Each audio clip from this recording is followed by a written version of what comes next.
Setia RPKB FM, warga Bangli tercinta masih dibanjarluaskan dari kawasan kantor Bupati Bangli, Jalan Brigjen Ngurah Rai nomor 30 Bangli, Bali, dan sahabat setia masih di sini di ajangnya pengantar istirahat siang di 102,4 FM Radio Publik Kabupaten Bangli, radio kebanggaannya masyarakat Bangli. Sahabat setia, 23 menit sudah kita diantarkan oleh satu buah single ya, lepas dari pukul 12 waktu RPKB di siang hari ini.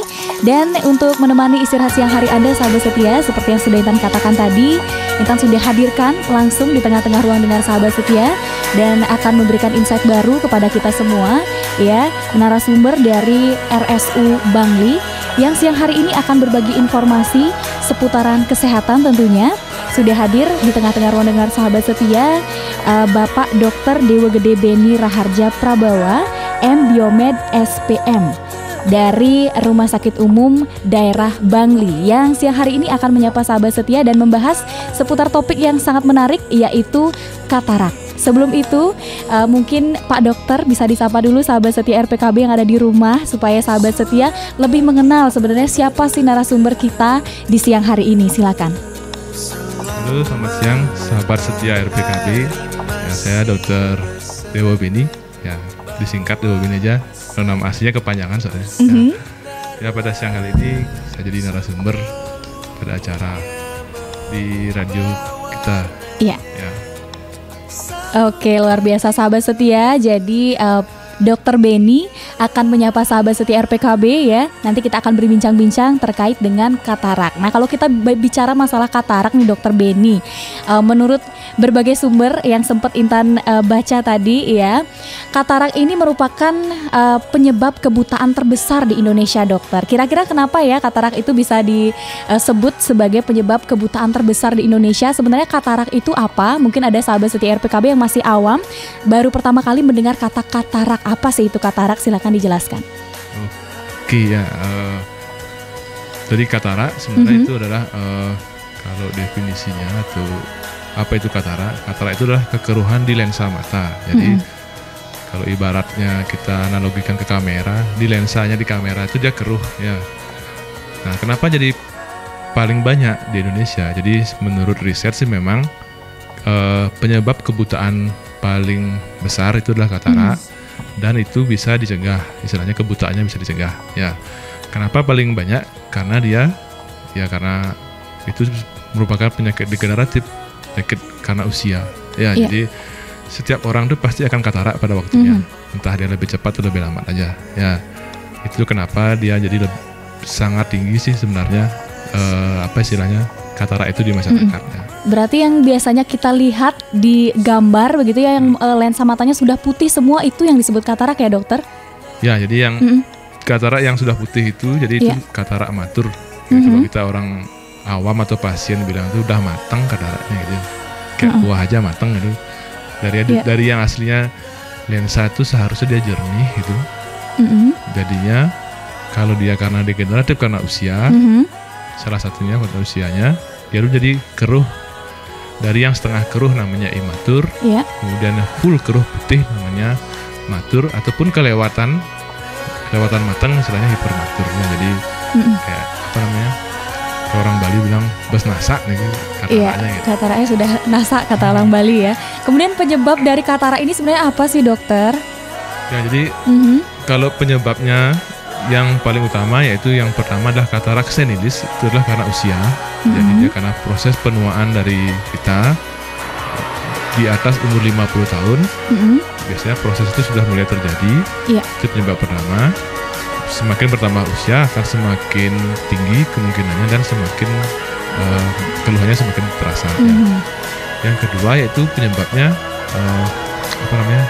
penyakit sistemik, itu penyakit tubuh lain. Atau penyakit misalnya kayak kencing manis gitu, atau penyakit degeneratif lainnya yang berhubungan dengan sistemik kita. Biasanya DM sih paling sering penyebab katarak. Terus yang ketiga itu adalah adanya trauma. Trauma itulah kayak benturan, jatuh, kena pukul itu di mata. Mungkin secara tidak langsung dia menyebabkan katarak karena terjadi efek benturan ke mata. Itu tidak langsung terjadi. Biasanya Kalau impactnya itu bisa bulanan atau tahunan berikutnya dia akan jadi katarak. Terus berikutnya ada katarak karena bawaan lahir. Jadi karena infeksi biasanya kadang ibu waktu di kandungan, biasanya infeksi TORS itu salah satu faktor risiko menyebabkan bayi lahir tuh menjadi katarak langsung, baru lahir udah katarak ya. Mungkin itu secara gambaran penyebab katarak.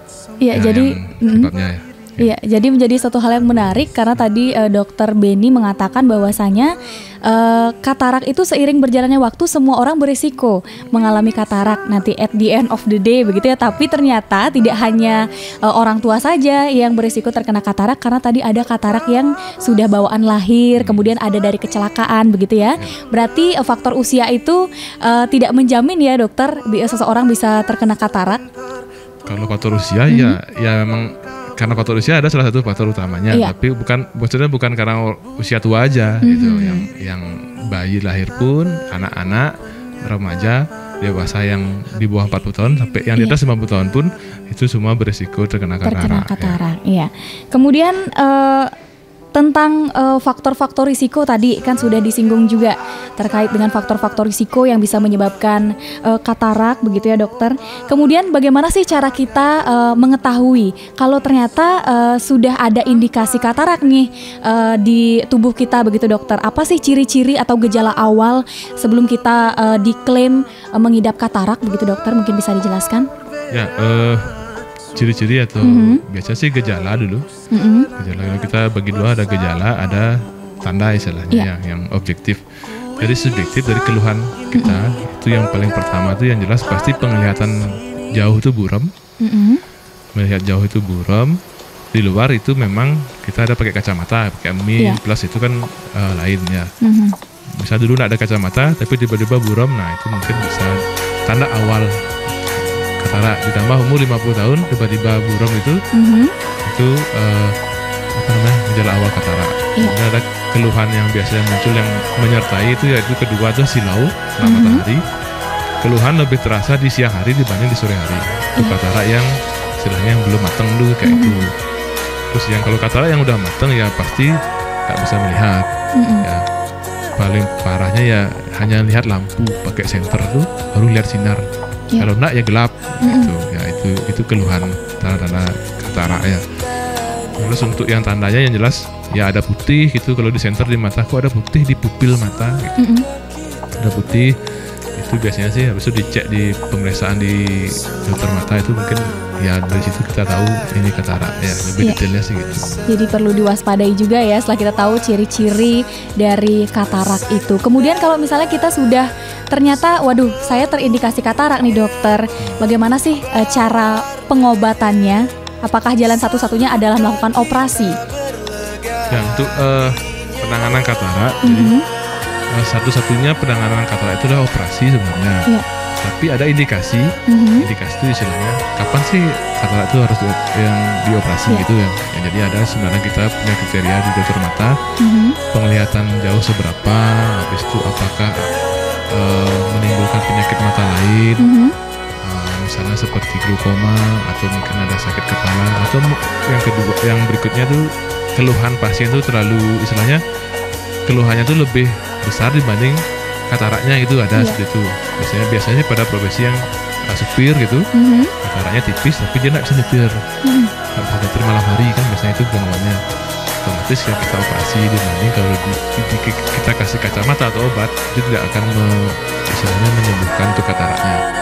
Seperti itu. Jadi berapa grade penglihatannya dilihat, di situ keluhan pasien itu sendiri apakah berpengaruh ke aktivitasnya atau pekerjaannya, kemudian apakah menimbulkan penyakit mata lain ya selain katarak. Itu ada istilahnya komplikasi dari katarak, itu kita indikasikan untuk operasi.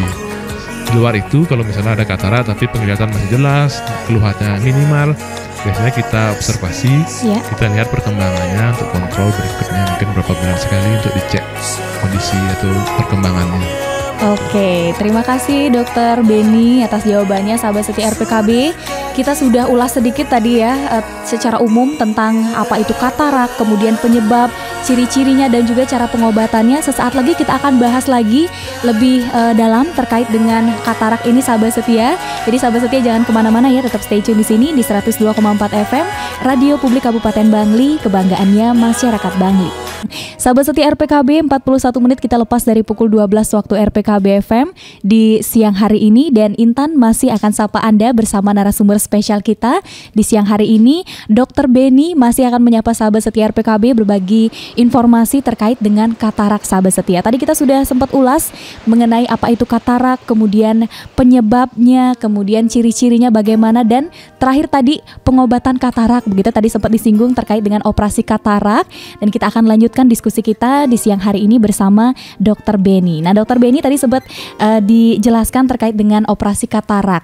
Bisa dijelaskan mungkin kepada sahabat setia RPKB FM, operasi katarak itu seperti apa sih, dokter? Apakah sama seperti operasi lasik? Apakah sakit operasi katarak itu? Ya, terima kasih. Masalah operasi mungkin secara umum mungkin ini yang paling ditakutkan ke pasiennya. Baru dibilang katarak, Pak ini harus operasi gitu, langsung naik tensi, naik denyut nadi langsung naik ya. Ya, jadi sebenarnya operasi katarak itu salah satu prosedur atau tindakan yang dilakukan untuk secara simpel itu adalah mengeluarkan katarak yang keruh itu, terus diganti dengan lensa buatan yang ditanam di sana untuk mengganti fungsi dari lensa yang sudah katarak itu. Jadi pertanyaan apakah sakit apa enggak ya, kalau masalah sakit itu kan persepsi ya, subjektif, nyeri. Jadi kalau dibilang enggak ya enggak juga, ya sakit sih, tapi sakit sekali itu enggak sampai kayak orang melahirkan sakitnya. Ya, jadi kalau saya dibilang enggak sakit, terus saya dibilang bohong nanti gitu ya. Jadi ya pasti ada nyeri sedikit karena ada efek bius di sana yang disuntikkan ke mata sedikit untuk biar waktu operasi itu nyaman ya. Jadi ada beberapa teknik operasi yang kita lakukan di RSU Bangli, yaitu dengan yang pertama itulah dengan vakuemulsifikasi. Jadi dioperasi, dikeluarkan dengan alat, kataraknya itu dihancurkan dengan luka operasi itu sekitar 2,75 mili. Jadi kecil sekali, seujung pulpen tuh lukanya ya. Terus yang kedua, kalau kataraknya udah terlalu keras, kita manual. Biasanya lukanya sekitar 6 mili. Ya itu mungkin lebih sakit. Jadi kalau kataraknya udah lebih keras, ya otomatis teknik operasinya mungkin lebih sakit sedikit. Kalau yang masih kataraknya masih setengah matang itu bisa pakai mesin dan minimal nyeri dan hasilnya lebih cepat sembuh. Mungkin itu masalah operasi ya. Iya, kalau menyinggung soal di Bangli sendiri nih Pak Dokter, kalau di Bangli, di RSU Bangli khususnya ya, bagaimana sih eksistensi dari operasi katarak ini? Apakah masyarakat ini ditemui banyak ternyata ada kasus katarak begitu yang sudah berkonsultasi di RSU Bangli Pak Dokter sejauh ini? Ya, jadi kalau untuk di Bangli secara umum sih kalau lihat jumlah penduduk ya memang katarak itu pasti ada, ya pasti ada. Pasien yang datang juga rata-rata kalau yang ke RSU Bangli juga kataraknya ada beberapa, dan mungkin ke rumah sakit BMC, di teman saya di BMC juga ada katarak yang banyak juga di situ. Jadi kalau jumlah sih sebenarnya banyak, cuman masalah di Bangli itu kan masalah persepsi antara sakit katarak itu. Lu ini masih kari ngidang nyingain nih, masih bisa melihat, nggak ada mau operasi. Itu yang pertama. Yang kedua tuh karena akses jauh, itu bagian di utara gitu ke Bangli jauh, bis itu nggak ada yang nganter. Karena kan kalau pasien katarak kan udah nggak lihat, itu kan memang effortnya untuk nganter itu kan agak lumayan, dan jalan nggak bisa, harus narik mobil lah sebagainya. Itu kadang susah kita di Bangli itu secara karena geografis kita seperti ini. Ya itu. Jadi operasi tetap ada terus, setiap bulan ada tindakan operasi katarak. Cuman memang volume kita, kemampuan kita berdua, anggaplah kita di Bangli ini ada 2 dokter mata ya, saya di RSU dan teman saya di BMC. Untuk volumenya memang belum bisa mengcover pertumbuhan katarak setiap tahun. Pasti ada orang katarak kan, kita operasi seberapa sih bisa mampunya itu ya sih sebenarnya. Jadi ya terus dia ada sih. Oke, tadi ada satu hal yang menarik terkait dengan ada pasien yang merasa masih bisa melihat dan menolak untuk melakukan operasi begitu dokter. Sebenarnya apa sih yang akan terjadi nanti dampaknya kalau katarak itu dibiarkan dan tidak dioperasi? Ya, jadi kalau katarak dibiarkan kan otomatis kalau kita di medis ada namanya complicated ya. Ya, jadi komplikasi katarak itu. Nah, katarak yang awalnya itulah penyebab kebutaan yang dapat dicegah. Jadi dengan operasi itu bisa melihat lagi. Bila terjadi komplikasi, akhirnya menjadi kebutaan yang permanen. Ya, itu irreversible istilahnya, tidak bisa kembali lagi melihat. Komplikasi yang biasa itu adalah yang pertama glaukoma namanya penyakitnya. Sudah kerusakan di saraf mata karena kataraknya yang istilahnya menyumbat. Ya, yang penyebab utama katarak jadi glaukoma, itu biasanya paling sering di Bangli. Kemudian kataraknya itu apa istilahnya hiper mata tuh kelewat matang tuh, jadi dia akan kayak mencair gitu. Jadi bikin infeksi mata merah dan sebagainya, yang akhirnya memang setelah kita obati dan operasi pun akhirnya memang jadi permanen buta. Ya, itu kalau dibiarkan terlalu lama. Ya. Jadi lebih baik segera dilakukan tindakan begitu apabila memang kita sudah mengalami katarak begitu ya dokter. Ya, kalau sudah terindikasi untuk tindakan, sebaiknya memang tindakan. Memang biar nggak salah harus itu enggak. Jadi kalau udah dokter memvonis katarak dan ada indikasi seperti yang tadi itu untuk operasi, ya silakan. Sebaiknya memang dilakukan tindakan operasi, ya. Dan ada pertanyaan lagi nih dokter. Dan apabila seseorang ini memiliki katarak ternyata di kedua matanya, apakah operasi itu bisa dilakukan berbarengan langsung kedua mata itu atau bagaimana dokter? Ya, jadi pertanyaannya bagus sih ya. Jadi kalau apakah operasi itu bisa dilakukan barengan gitu? Ya bisa nggak. Ya, jadi kalau misalnya kita berpikir kalau settingnya ideal ya, bisa kayak di luar negeri lah, itu di Amerika, di Eropa dan sebagainya, itu memungkinkan. Ya, jadi barengan operasi kedua mata. Namun kita di Indonesia, di Persatuan Dokter Ahli Mata Indonesia itu membuat rules sih sebenarnya, bahwa kalau kita di Indonesia sebaiknya emang operasi itu satu mata satu. Ya, gantian istilahnya. Kenapa gitu? Karena untuk mencegah hal-hal kayak infeksi. Kalau kita di daerah tropis itu kan infeksi itu banyak ya, luka operasi kena ini bernanah dan sebagainya. Biar mencegah hal seperti itu terjadi barengan di kedua mata, itu fatal jadinya. Ya, itu kenapa akhirnya kita di Indonesia tidak disarankan untuk kedua mata barengan ya. Kecuali memang sih saya pernah pengalaman sih waktu pendidikan dulu, guru saya tuh pasien kalau nggak salah dari nusuk penida. Dulu operasi itu cuma bisa kayak di sanglah ya, masuk ke sanglah aja bisa, masuk ke perut murah sekarang sanglah.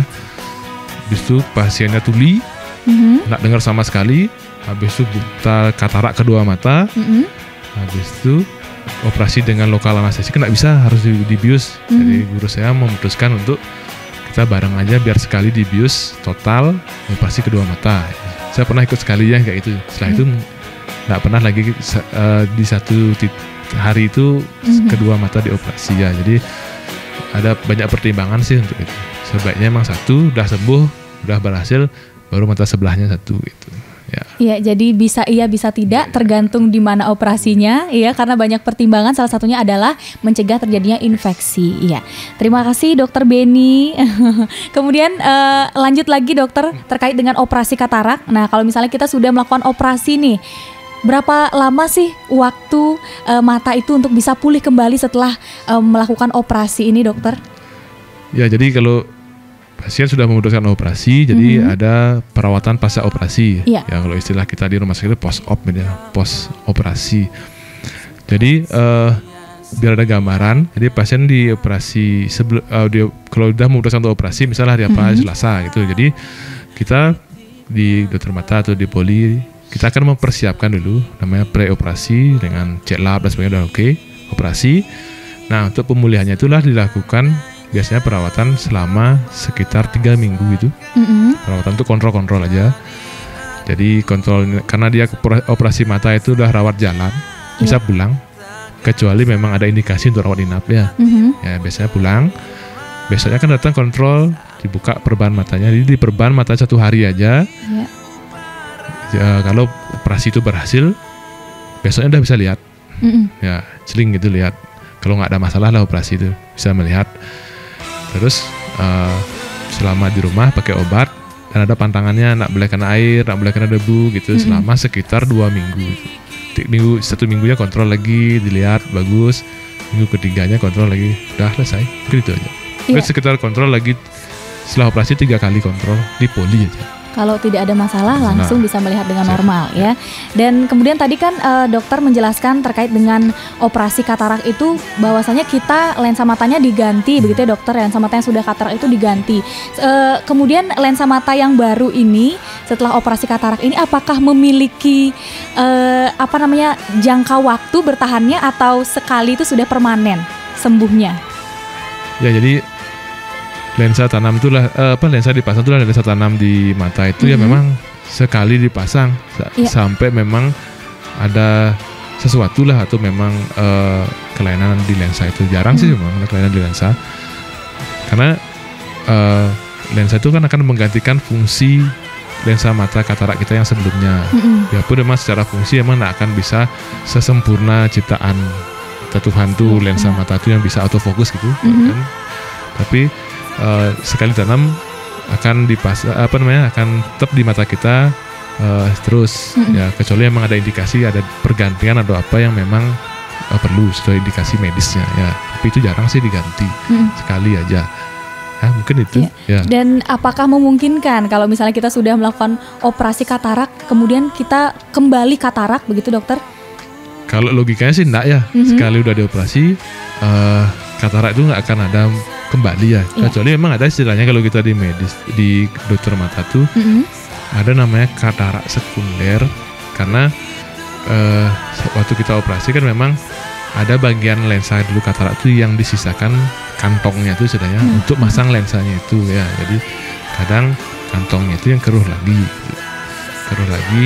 tapi itu biasanya sih terjadi beberapa tahun kemudian setelah operasi ya. Mungkin menurun sedikit, buram sedikit itu.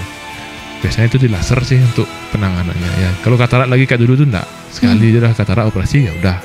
Sekali aja karena kayak saya cuma satu mata ambil ya. Iya, jadi begitu ya sahabat setia RPKB FM, luar biasa informasi dari Dokter Benny yang sudah berkenan hadir di tengah-tengah ruang dengar sahabat setia. Kita sudah bahas tadi seputar katarak, kemudian pasca operasi juga ya dokter. Nah kemudian sedikit lagi nih informasi yang mungkin bisa dibagikan kepada sahabat setia RPKB terkait dengan pasca operasi katarak ini dokter. Pasca operasi katarak kan mungkin ada indikasi mata itu akan lebih sensitif daripada sebelumnya begitu dokter. Apakah perlu menggunakan kacamata hitam mungkin saat berkegiatan atau ada perawatan khusus tidak setelah operasi itu? Ya perawatan khusus sih sebenarnya enggak ada ya untuk yang pasca operasi, tapi memang sih karena logikanya gini sih, dulu sebelum operasi kan mata tuh tertutup ya, gelap. Ya setelah dibuka gitu otomatis sinar tuh kan banyak masuk, jadinya ya keluhan paling sering itu pasca operasi emang silau itu ya, silau. Ya emang solusi paling simpel ya pakai kacamata hitam kalau di luar rumah. Ya kalau di dalam rumah ngapain pakai kacamata hitam?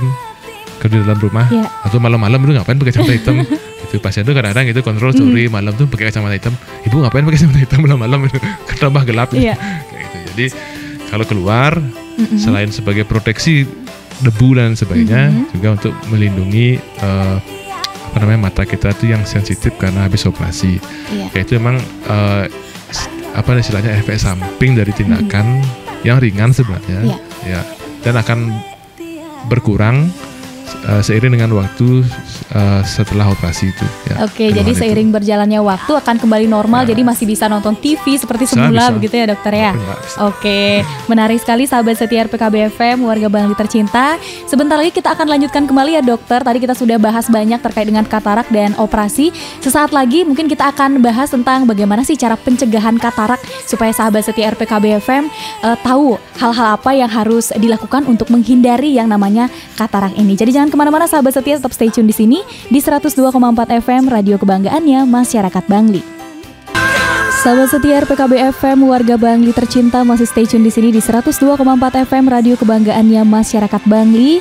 3 menit kita lepas dari pukul 13 waktu RPKB FM, sahabat setia, dan Intan masih bersama narasumber kita dari RSU Bangli, ada Dr. Beni yang siang hari ini masih akan berbagi informasi terkait dengan katarak. Tadi kita sudah bahas banyak Dr. Beni terkait dengan katarak dan juga operasi, kemudian pasca operasi juga kita sudah bahas.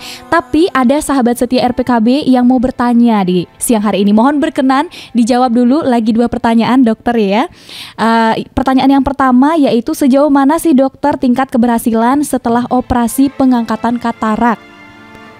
Ya, jadi kalau secara statistik ya penelitian sebelumnya, jadi keberhasilan operasi katarak itu kalau misalnya kataraknya nggak ada macam-macam lah itu sekitar di atas 95% itu berhasil. Jadi kenapa enggak 100% ya? Memang nggak mungkin ada tindakan kedokteran itu yang 100% berhasil ya, pasti adalah yang tidak berhasil tapi dengan kemungkinan istilahnya penyebabnya apa ya, gitu kita cari. Apakah emang di kataraknya yang sulit atau memang kondisi waktu operasi ataupun faktor dokternya ya. Kita jujur sih memang ada faktor dokter juga. Jadi kalau secara umum berhasilnya itu udah di atas 95%. Ya itu kalau katarak itu salah satu operasi katarak itu kalau dicatat tuh salah satu tindakan kedokteran yang paling berhasil. Ya itu operasi katarak ya. Dibanding operasi jantung gitu bisa 50% ya koreksi maaf mungkin kira-kira gitu yang lebih rendah keberhasilannya. Tapi kalau operasi katarak itu salah satu tindakan kedokteran yang paling berhasil di dunia ya. Jadi sebenarnya sahabat setia warga Bangli tidak perlu khawatir ya kalau sudah katarak dan ingin kembali penglihatannya normal, segera lakukan operasi begitu ya dokter. Nah kemudian selanjutnya nih, apakah saya bisa sembuh tanpa operasi dokter kalau saya sudah katarak? Nah ya ini pertanyaan yang paling sering emang. Apakah bisa sembuh kalau sudah katarak? Jawabannya adalah tidak ya. Ya jadi memang lensa mata itulah suatu organ mata yang jernih gitu, tidak ada pembuluh darah, jadi tidak ada supporting untuk memperbaiki diri gitu. Sekali dia udah rusak atau degenerasi karena usia itu, dia akan keruh, jadi memang tidak akan bisa kembali normal lagi. Ya itu kenapa tidak bisa sembuh kalau udah katarak ya. Oke, jadi begitu ya sahabat setia, jalan satu-satunya kalau memang mau sembuh total langsung lakukan operasi dan konsultasikan kepada dokter mata terlebih dahulu tentunya ya, dan di RSU Bangli nanti bertemu dengan dokter Beni di sana. Dokter Beni tadi kita sudah bahas banyak ya tentang katarak dan juga operasinya, kemudian pasca operasi. Tadi sahabat setia RPKB FM juga sudah ada beberapa yang bertanya bersama dokter Beni di siang hari ini. Kita sudah bahas terkait dengan katarak ternyata bisa menyebabkan kebutaan begitu ya dokter. Bagaimana sih cara pencegahan, upaya yang bisa dilakukan oleh sahabat setia RPKB di rumah supaya terhindar dari yang namanya katarak? Ya jadi pencegahannya mungkin ada ya. Jadi pencegahan itu jadi karena kan kalau tadi saya sebutkan mungkin setiap orang kan katarak. Entah dari kapan itu ya. Nah kapan itu yang kita mundurkan itu namanya pencegahan ya. Jadi salah satu faktor risiko katarak itulah yaitu satu itu adalah adanya oksidan. Oksidan itu adalah kayak zat dalam tubuh kita yang merusak jaringan itu. Solusinya apa? Ya kita dari makanan. Ya konsumsilah makanan yang mengandung antioksidan kayak vitamin A, vitamin C kayak gitu, vitamin E, antioksidan, buah-buahan, sayuran itu yang lebih banyak. Kemudian yang kedua lah faktor risiko penyebab itulah karena ada radiasi sinar ultraviolet. Ya, jadi kalau kita keluar kayak motor itu misalnya kan motor kan ada kayak mobil ada kacanya itu. Pakai kacamata yang ada ultraviolet filternya atau bloknya. Ya itu paling tidak mengurangi paparan sinar ultraviolet masuk ke mata dan bisa mencegah katarak lebih cepat terjadi. Ya jadi itu makanan antioksidan. Yang kedua adalah pakai kacamata pelindung kalau kita keluar rumah. Jadi ultraviolet itu banyak di Bangli itu, UV-nya itu tinggi ya, karena darah tinggi. Jadi sebisa mungkin kalau keluar ya pakai kacamata pelindung aja. Oke, terakhir nih dokter, sebelum kita tutup perbincangan kita di siang hari ini, karena tidak terasa sudah hampir sejam ya kita berbincang-bincang, berdiskusi terkait dengan katarak ini. Mungkin ada pesan yang mau disampaikan kepada sahabat setia RPKB FM, warga Bangli tercinta dari Dokter Beni di siang hari ini, silakan disampaikan dokter. Kalau pesan, jadi ya kalau kita memang ada masalah atau keluhan di mata, ya selain kita bisa membaca di sumber-sumber lain, apakah jadi kita sebaiknya memang konsultasikanlah ke dokter ahli mata, biar nak terpengaruh dengan hoax-hoax itu, banyak hoax mata. Jadi terkatarak operasi buta ya model seperti itu lah. Ntar pakai tetes bunga bintang sembuh ya, kayak gitu-gitu biar dapat penjelasan yang penjelasan yang benar tentang katarak, khusus atau masalah mata. Banyak sih masalah mata ya, jadi pesannya sih gitu. Dan tetap jaga mata kita, karena mata kita itu adalah istilahnya jendela kita melihat dunia. Jadi kalau hati aja nggak bisa lihat, kalau mata itu jadi alat istilahnya penghubung kita ke hati dan ke otak kita tuh lihat, oh ini loh bagus, oh ini Danau Batur bagus, indah. Jadi tetap dijaga fungsi dan kesehatan mata kita supaya terus bisa melihat sepanjang waktu nanti ya. Iya, luar biasa. Terima kasih Dokter Beni. Ada pesan pokoknya buat sahabat setia RPKB, tetap jaga yang namanya pola hidup bersih dan sehat, jaga kesehatan mata, karena dari mata bisa turun ke hati, katanya sahabat setia RPKB ya. Terima kasih sekali lagi untuk narasumber Intan yang luar biasa di siang hari ini. Ada Dokter Dewa Gede Beni Raharja Prabawa, M Biomed SPM dari Rumah Sakit Umum Daerah Bangli, yang siang hari ini sudah berkenan menyapa sahabat setia dan berbagi insight baru ya dokter. Semoga kita bisa berjumpa kembali di lain kesempatan membahas topik yang menarik lainnya. Dan sahabat setia RPKB, tidak terasa waktu perjumpaan kita ya di dialog interaktif edisi hari ini sudah habis juga. Dan sesaat lagi Intan akan kembali sapa Anda di ajangnya pengantar istirahat siang. Jadi sahabat setia tetap stay tune di sini ya di 102,4 FM Radio Kebanggaannya Masyarakat Bangli. Diskominfo activated.